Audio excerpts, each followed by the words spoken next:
From the blackest corners of your mind, they call, pulling you deep into shadow, twisting your senses, keeping you from sleep. It's time to face your darkest fears. This is Tales to Terrify.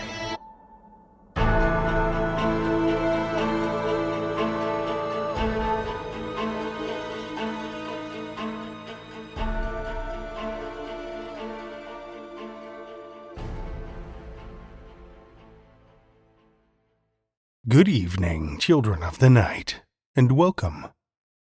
We have a pair of tales for you tonight. First, a couple searches for a cure to their son's illness, but may lose their minds in the process.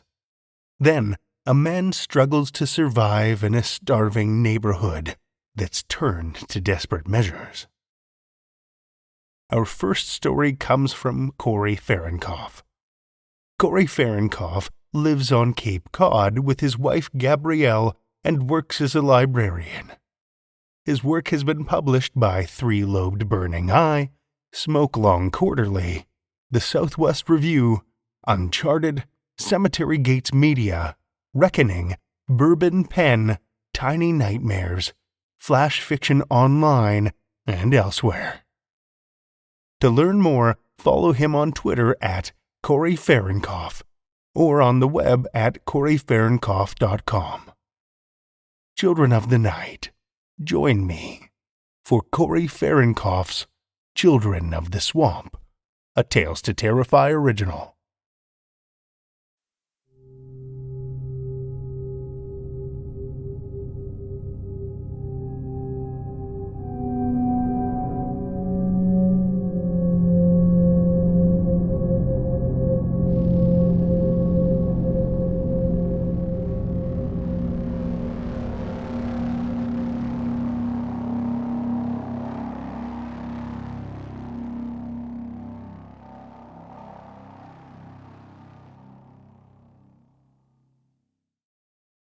The swamp swallowed time. Rue couldn't remember if it had been days or weeks since she and Tom waded into the knee-high slurry, squelching muck eternally sucking at their heels.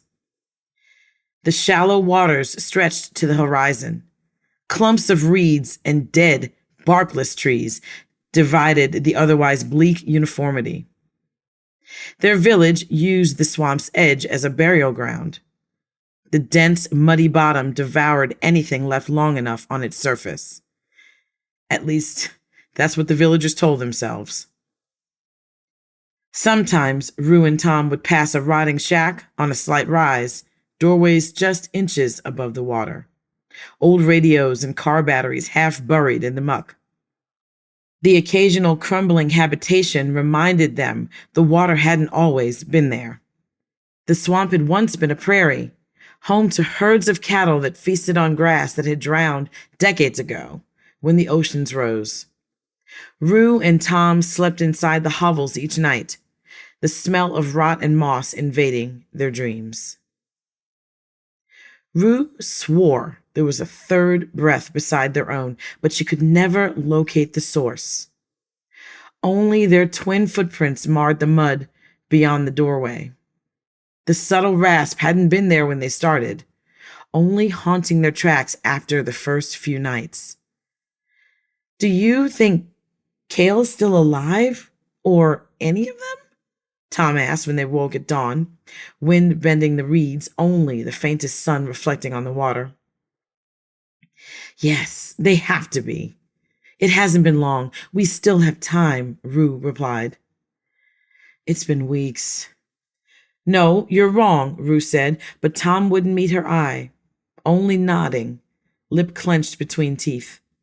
They had left their son out of desperation, his breath ragged, but still rhythmic. Neither had spent more than a day apart from him before the illness set in. Kale was the sole reason they'd waded into the swamp. A wasting disease had swept through their village, infecting only the young. The numbers seemed endless. Prayers were sung from sun-up to sundown as their neighbors deposited the dead by the stagnant water. Their son had been one of the last to contract the illness. His fever came suddenly.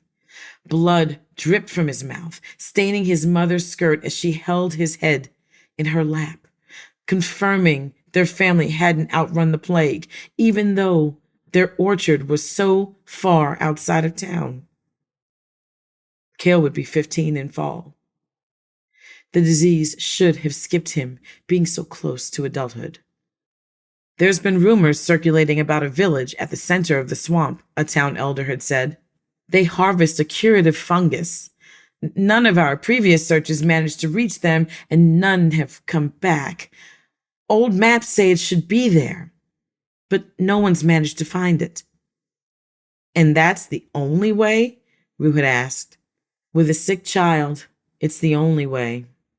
No one lives through their illness. We can send 2 of our own to watch your boy in the orchard while you're gone, as long as you bring back enough for the rest of us. The elder handed Rue a number of tattered, moth-eaten canvas sacks to gather what they could. He also gave her a pair of curved blades. And what are these for? Rue asked. They aren't violent people, are they? Not as far as we know, but the other things you'll find in the swamp, the ones that take the bodies, I can't say the same. You'll know what to do when the time comes. Rue and Tom had yet to see the things that lived in the swamp, but they had heard them. Something akin to footsteps in the water, just out of sight, a sudden stirring in the reeds, dropping to stillness when they neared. Voices just on the edge of clarity. Rue wondered if the breaths she heard at night belonged to such creatures. But why would they leave us for the morning, she wondered. The hunt is always easier at night. At times, the fear made her want to turn back. But without the fungus, Cale stood little chance of making it through to his next birthday. The flesh of their lower legs had begun to take on a paler hue, a softness about the muscles, weakness in the ligaments. The water wore at them, eroding skin and bone, leaving little less of Rue and Tom each day. Do you think Cale is alive? Tom asked again. It was the same question he always asked as the sun crossed its zenith, or as it rose, or as it set. In truth, everything else that was said before and after could be reduced to the same thing. How far do you think those birds have flown? He asked. How many horses would it take to drink this swamp dry? Rue heard Cale's name in each, 1,000 questions, all getting at one answer. He has to be. We haven't been gone long, Rue replied. No, not long, Tom added. Every answer had also become the same. It had to be. Without hope, they were just alone in a never-ending swamp, searching for dry land on which to sleep, another fish to snatch from the water to sustain life one more day. Cale spent hours beneath the apple trees, plucking fruit and telling stories to the cats lazing about in the shade of the old rusting tractor. Rue had heard so many of her child's tales, the one about the vampire in the old castle, the one about the mermaid frozen in ice, the one where a young boy that looked strikingly like Cale grew wings and flew around the entire kingdom, so high nothing could reach him. They revisited fairy tales Rue's mother had told, she and Cale reclining on rough wooden furniture in the open air, the hum of bumblebees a constant companion. Rue taught Cale story structure, the importance of considering his listener, the necessity of humor when tales got too dark. He'd been an apt pupil, absorbing every scrap of advice like a sponge. Cale's stories helped Rue work and took her mind off the repetition. Their previous harvest songs had stopped when the illness began. Rue had dismissed the hired help, leaving her and Tom to pick up the slack. They couldn't risk additional contact. The stories set the pace of their labor. The stories made the day more than what was measured in bushels and sacks. The stories kept their family together. "Can you do one about a mother and father who carry their son to a neighboring kingdom?" Rue asked one day. "A kingdom where there are no worries and the fruit picks itself." "I can try," Cale said, spinning a story while his parents plucked apples, keeping their day swimming forward, keeping some sliver of hope lodged in place. When the day was done, Rue, Tom, and Cale carried the last bushels of apples home to store in the cellar. Cale made a joke about apples not falling far from trees and how it would make their job a lot easier if they did. Rue laughed. Cale always knew how to make bleak times light, even though their bodies were sore and worry seethed in their minds. That was the image Rue kept with her as she slogged on, her family passing beneath the apple trees, Cale's latest story echoing in her ear. The laugh swam up from beneath the gray skin of a dead cedar, a singular magpie perched in a leafless canopy.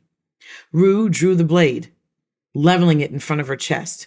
She searched for a shadow splayed across the water's surface, for a silhouette standing behind the tree. But as she looped around the dead trunk, she found nothing, just the flap of wings as the magpie fled its roost. "You heard that, right?" Rue asked, turning to Tom, who held the bundled sacks before his chest like a threadbare shield. "The laugh?" "Yes, the laugh. Clear as day. But there's nothing here." "The water's shallow, but it's not that shallow. You know the stories of what lives out here? It may be one of them, following us, waiting for us to get tired. Let's not think about the stories. That's all they are. But the village in the center of the swamp is a story too. If we forget one, don't we? No. The village isn't a story. The village is there because Cale needs it to be there. I'm sure we'll find it soon." Another night and another decrepit cabin. The roof was torn open, the midnight sky clear beyond the eaves, stars silver in the rolling hills of black. The mud beneath them was warm, despite the chill evening air. Rue lay with the blade at her side, fingertips brushing the cool hilt. Tom slept nearby, turned away, the mold-pocked wall close to his face. Rue held her breath, listening for the third breath, searching for the unseen lungs that had lingered at their heels for days or weeks or months or... No, just days, Rue told herself. Just days. Then a sigh resonated from the far corner, followed by a rasping intake of breath. Rue rolled slowly, eyes tracking to the origin point. Stories spoke of claws and teeth and more mouths than one could count, but they were supposed to be aquatic creatures, gills instead of throats, fins over fingers. As her sight slid into place, the breathing stopped. There was a flicker of silver, pale limbs skittering across the mud floor.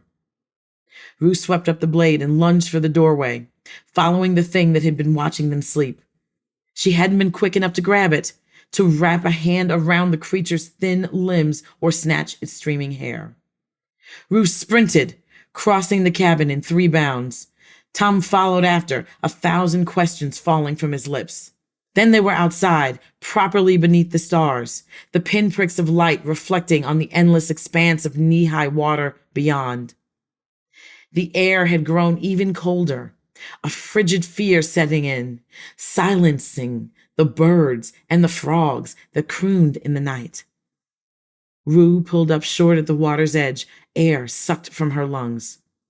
Tom froze at her back, a chorus of repeated no's creeping from his throat. Before them, hovering over the water, was the translucent specter of their son, bathed in moonlight, his tunic drooping from thin shoulders, his hair tangled by the wind, a splotch of crimson at the corner of his mouth. "You're supposed to be home," Rue said, voice cracking. We still have time. The village isn't far. It's just beyond those trees. The elder said, It's not, Mom, Cale said. There's no island. I've looked. This is what they tell the parents. What? Oh, why would they? They believe it's a kindness, that things are better this way. That's what the others say, at least, Cale said. The others? Tom asked. The other children, their parents. The swamp claims the body, not the soul. Rue caught the flicker of huddled forms out of the corner of her eye, children much smaller than Cale, crouching beside a patch of swamp grass, gaunt faces turned up, blood on their lips. At their backs were the specters of their parents, faces Rue almost recognized, red stains streaking across their chests and sides, marring their otherwise crystalline forms. But you shouldn't be here, Rue said, stepping toward her son, sinking up to her knees in the murky water. You know that isn't true. I've been here for months, just like you, Cale replied. No, this is how it is. No one recovers, parents or children. Cale's eye fell to the blade. Rue's heart raced. She had had a singular focus for months, days bleeding together, only one thought tugging her mind and feet forward. But now, that was dead, that inner voice smothered, promising lights all but faded on the horizon. She'd wondered why the bags the elders had given them were so tattered, why the blades were so cheaply smithed. They were certainly sharp enough for one job, but one job alone. A sudden chatter rose from the dead children. Rue had almost forgotten they were there. The high whine drew her attention. A ghost child broke from the gathering, running across the water to a woman standing beneath a copse of barkless trees. The woman swept the child into her arms, placing a finger on his lips, imparting respectful silence. Rue looked away, back to her own son, thinking about the last time she held him close. On land, Tom drew his blade, metal scritching against the worn scabbard, tears continuing to line his cheeks. Rue retreated through the knee-deep water to her husband's side, unsheathing her own sword. The metal shook in her hands, the weight so much heavier than she remembered, but there was nothing else to consider. Like time, all hope was swallowed by the swamp's shallow waters. Are you still able to tell your stories here? Rue asked, throat going dry. Cale nodded, the corners of his mouth turning down, face creased with sorrow. Rue knew her son would want them to return home, to pass their days as best they could, but it wasn't their son's place to make the decision for them. Parents always got the final say.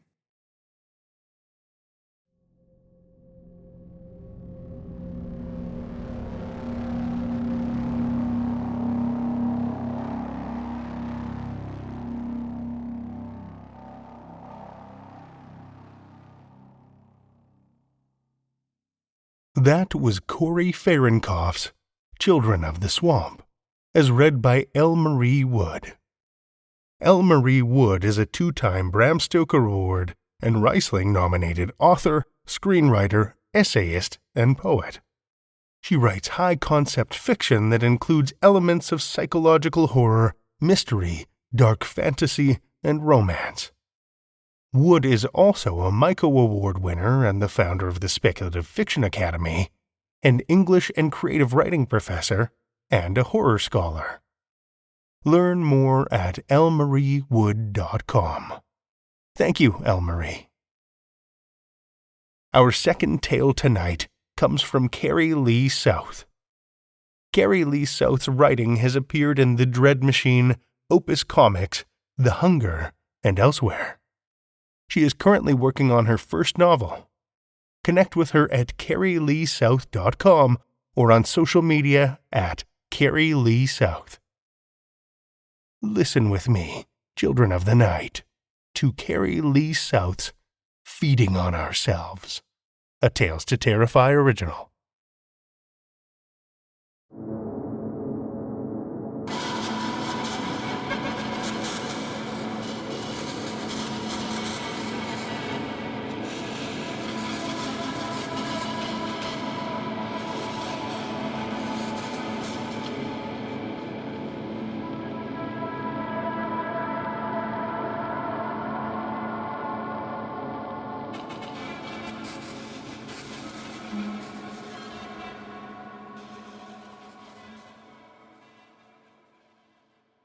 We ate the small dogs first.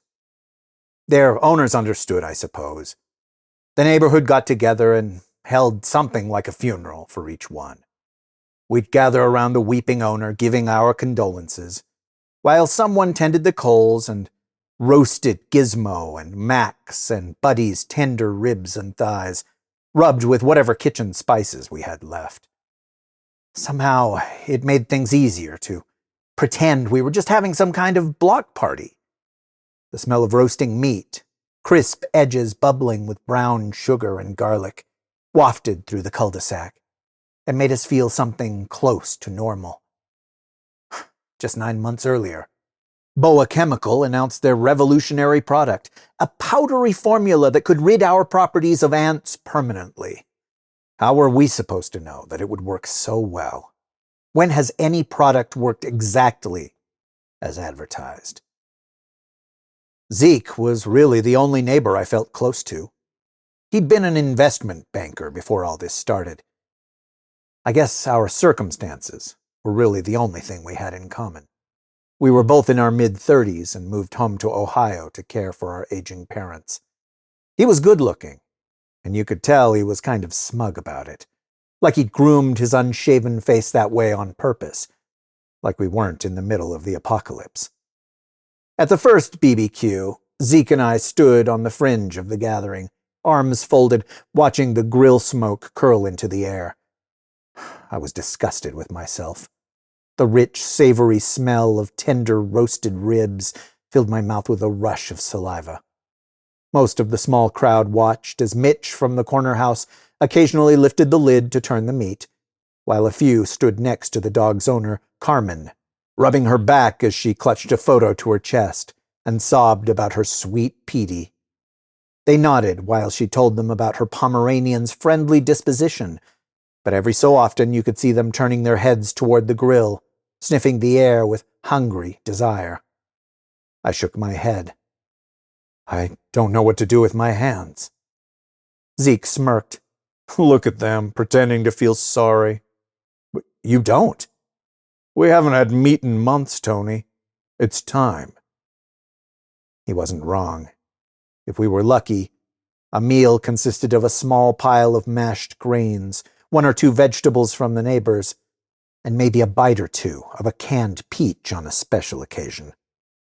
I shuddered. I just don't know why she has to watch the whole thing. Self-preservation. Has to make herself believe this is natural. Watch, she'll have some just like the rest of us. What does it matter if the dog had a name? Sure enough, when it came time to make our plates, Carmen grabbed one of the legs. The drumstick? I didn't know what to call it. My stomach clenched with dread. Were we really doing this? My fears dissipated with the first bite. Crispy char on the outside, fat melting in my mouth. It was the best thing I had ever tasted. My ma lived in a little blue house at the end of the cul-de-sac. It was just her and Einstein, her African gray parrot. When I was a kid, I learned to be some combination of a perfect son and surrogate husband. My father left us before I learned to walk. I thought moving back home would be a temporary thing. I'd moved to the city to work in graphic design. Logos for new apps, mostly. I don't know. I guess I had this idea that I could live an artistic life. Like art would matter forever, endure the ages. Crazy how fast it all went away. After all the ants were gone, the livestock died quickly. Entire fields of crops withered without ants to aerate the soil or cull the plagues of other insects. There wasn't enough grain to sustain the large-scale factory farming we'd grown accustomed to. It seemed like overnight we were hoarding canned goods and trying to turn our yards into viable gardens. At first, our whole neighborhood worked together, the small suburb now like a hippie commune, born out of necessity. Each house on the block was responsible for a different crop each season. The Browns grew squash, the Garcias grew green beans, the Johnsons grew tomatoes, and so on. We gathered in the streets to share tips on how to coax our sad little vegetables to grow, then divided each harvest, bartered half, and shared the rest. I grew peanuts. Learning how to keep them alive was my new full-time job. Without the ants, we had to dig spikes into the ground around the roots to keep the soil from getting compacted. Populations of aphids and other insects exploded, but we were afraid to use any more pesticides. So we watched the stems for minuscule eggs to scrape off and rubbed the plants with garlic. In her old age, Ma was needy. She clung to the last of her liquor bottles like a baby with milk. Einstein would sit on her shoulder, cooing into her ear. If I tried to get close enough to take the booze away, he screeched and flapped his wings at me until I backed off. Most nights ended in a staring contest between me and the bird, his eyes pinning with agitation while I waited for Ma to pass out. Once her head drooped into her chest, Einstein allowed me to brush her stringy hair, half carry, half drag her to bed, and wipe the drool from her chin. When the alcohol ran out, Ma didn't last much longer. The night before she died, we sat in front of the fireplace, our clothes hung on racks to dry. We barely spoke, just watched the flames snap. I heard her start whimpering. Then she began to wail. I tried to shush her. We didn't need to draw the attention of the neighbors. Ma, what's wrong? She sobbed. I just didn't think life would turn out this way. You just need to calm down. As soon as I reached out to touch her shoulder, the parrot shrieked and clamped his beak shut on my finger. I yelped and wrenched my arm away, pulling the bird to the floor in a tangle of angry feathers. It squeaked and flailed as it hit the ground. Don't hurt him! She was talking to me, not the bird. I clenched my bleeding fist. She treated that parrot more like a child than I had ever been to her. She sniveled as she lifted Einstein to her lap. The last time I saw her, she was stroking his neck. The next morning, she was gone, the bird still perched on her corpse. Einstein tolerated me. He might have been more devastated than I was when Ma passed. I just couldn't bear to let the neighbors know I still had a pet in the house. I was relieved not to have to worry about Ma anymore, but the bird was like my last connection to her, sort of like a surrogate brother. I kept him a secret. He sat alone on a single wooden perch for weeks, his toys long since shredded to pieces, plucking the silvery feathers from his chest one by one until he looked like a Thanksgiving turkey from the front. One day, a perfect imitation of Ma's voice came out of his beak. Hey there, sweet bird. He had always mimicked things. The sound of crickets chirping, the turn and click of a doorknob. I reached into his cage, and his eyes flashed at me, but he was too weak from hunger to attack. He stretched his neck out and let me ruffle the feathers, closing his long-lashed eyes with the pleasure of being touched for the first time in so long. He gobbled up whatever peanuts I could spare, standing on one foot and holding the nut up with his other. It seemed so human. And then, between the whistles and clicks, I'd hear Ma's voice again. Don't give me that look. You're going to get a girlfriend, Tony. Hey there, sweet bird. The problem started when the Browns noticed some of their squash missing. Everyone took stock of their own crops and found that their yields came up short. Accusations flew. The teetering building blocks that held our neighborhood together toppled. Trust had been the only tenuous thread connecting us, and it had been severed. Back when I was first learning how to grow food, Zeke helped me rinse the leaves to rid my plants of aphids. He said to me, "The most successful parasite is the one that causes the least damage." I wondered which of my neighbors was the parasite that had caused our breakdown. People stopped leaving their houses unless it was absolutely necessary. Those lucky enough to have multiple family members took shifts patrolling their backyards. We didn't speak if we saw one another in the street. Our eyes rolled like panicked horses as we darted back inside. It was midsummer. The peanuts I had stored after the last harvest were running low. I couldn't live like this much longer. I held out my hand and Einstein climbed up. He clicked his beak, purring contentedly as he shuffled up to my shoulder. My mother's voice echoed in my ear. "Hey there, sweet bird. You gonna get a girlfriend?" A knock on the door made me flinch. Einstein beat his wings angrily. I crept to the door and opened it a crack to find Zeke on my doorstep. He smiled and held up a small bag. "Hey, man. We're getting pretty sick of weed at my place. Came to see if you'd trade a bit." My heartbeat slammed against my temples. "Let me grab some for you.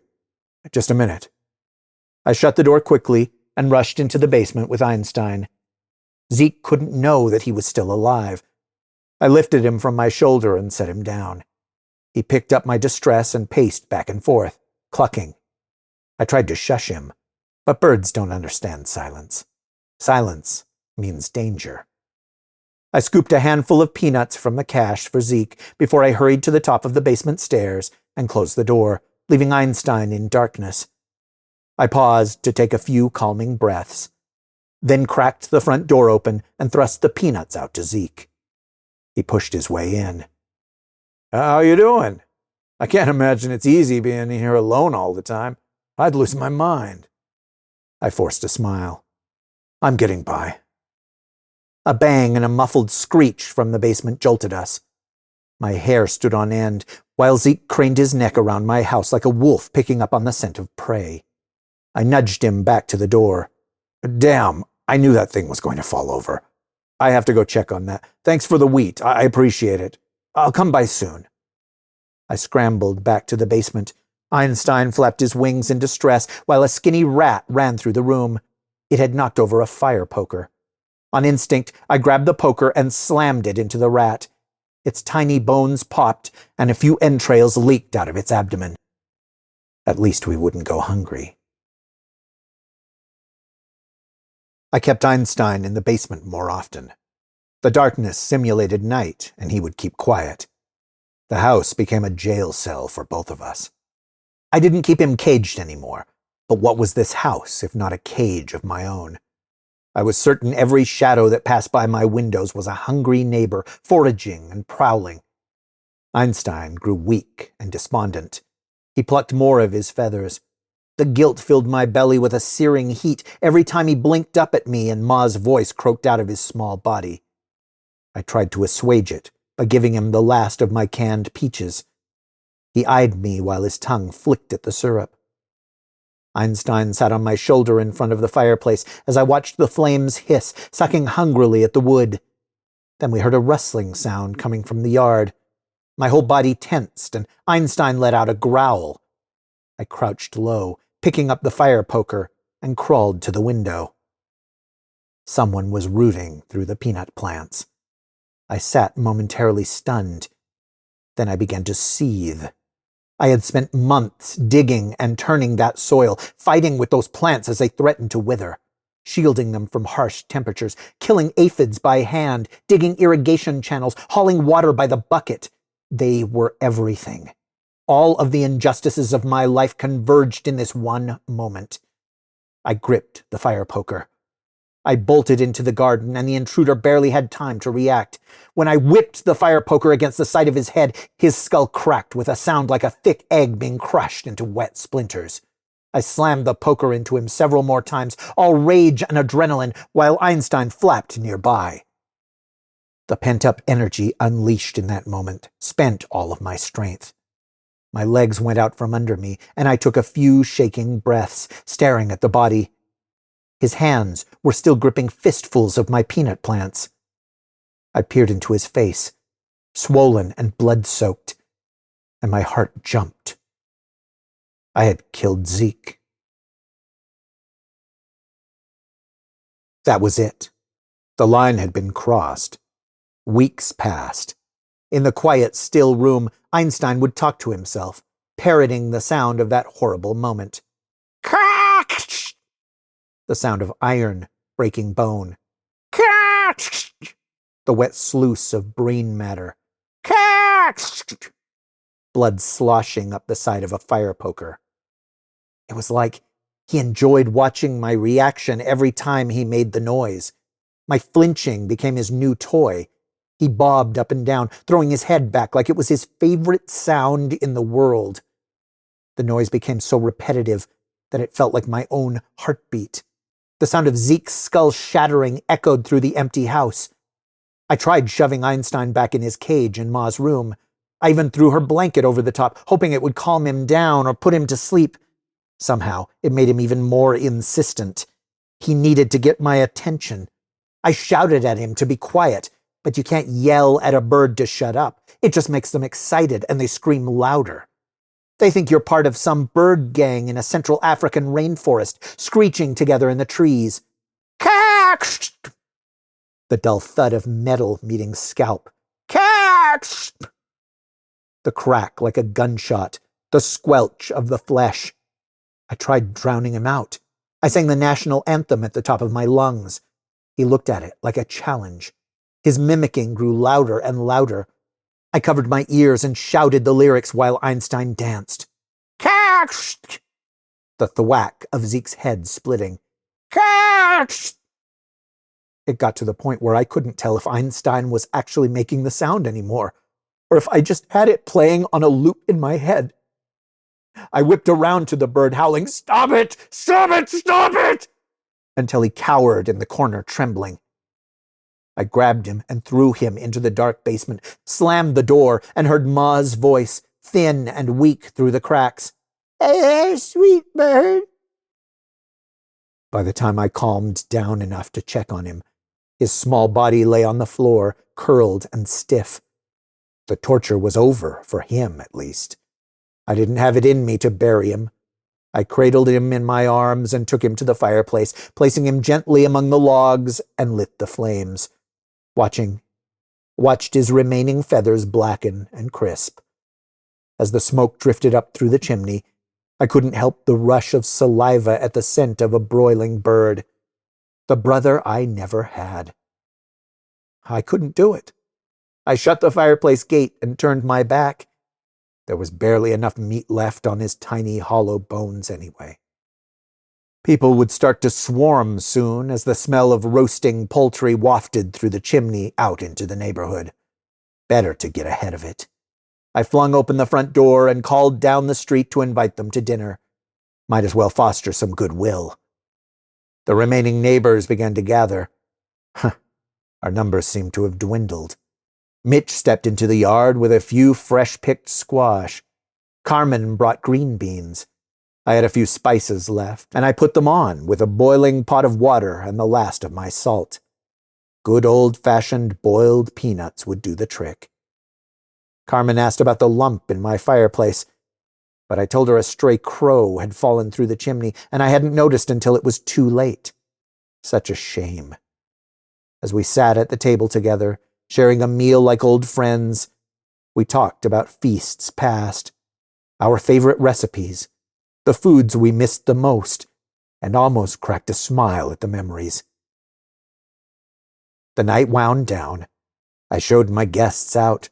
We waved and said, "Let's do this again soon." When the door clicked shut and the silence closed around me again, I went down to the basement to sate my whetted appetite. Luckily, the smell of the boiling peanuts and charred parrot had masked the heavy scent of old blood, where strips of Zeke's flesh hung from hooks in the cellar to dry out like jerky. After all, what does it matter that he had a name?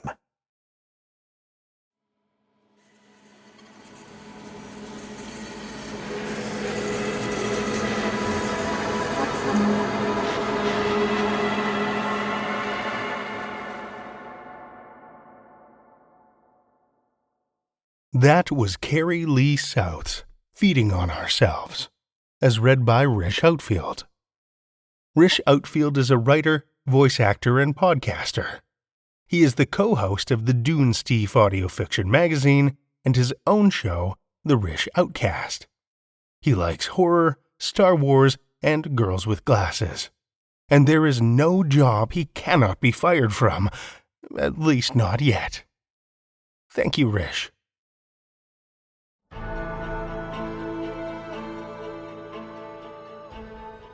Well, children of the night, the hour is late, and we've run out of tales to tell. For now. Tales to Terrify is made possible by the tremendous generosity of our supporters on Patreon and PayPal. Incredible fans like Amanda Carrillo, Lestle Baxter, Orion D, Hegre, and Paul Belcher, whose generous support helps keep the lights on and flickering ominously. Not a supporter already? Head over to patreon.com/Tales to Terrify, where you'll find all kinds of perks like ad-free episodes, bonus content, and one-of-a-kind collectibles and merch packs. Every dollar goes back into this show to make it as horrific as possible, and we appreciate it so much. Want another way to support the show that doesn't cost a cent? Head over to Stitcher, Podchaser, or Apple Podcasts and leave us a 5-star review. You'll not only put an unnaturally wide smile on our faces, but help new listeners discover our terrifying tales too. Why not share your love of the show out in the world with some Tales to Terrify merch? TalesToTerrify.com/merch will take you to our TeePublic store, where we've got a great collection of creepy custom and curated designs that's always growing. Tales to Terrify is produced by Seth Williams, Meredith Morgenstern, Andrew Gibson, and myself, Drew Sebastini, with original theme by Nebulous Entertainment. Tales to Terrify is distributed under a Creative Commons Attribution, Non-Commercial, No Derivatives license. Join us again next week as we hunt down ancient legends for more Tales to Terrify.